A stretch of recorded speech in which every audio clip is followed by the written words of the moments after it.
You have to extend these until they lock. I kind of forgot that just a minute ago.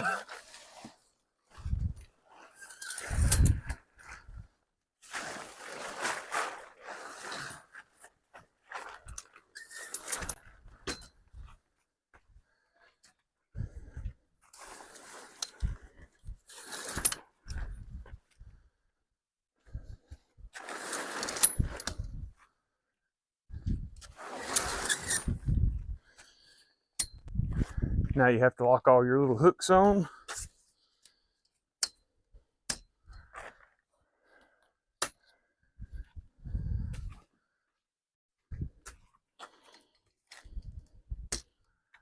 Very, very spacious.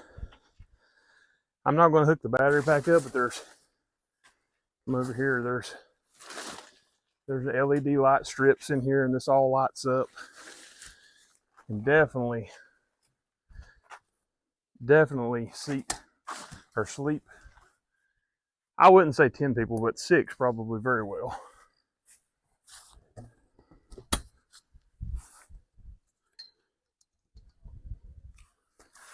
Doesn't get much easier, I don't think. For whenever I was a kid, you know, you just had a million poles and it would take us an hour to put a tent like this together.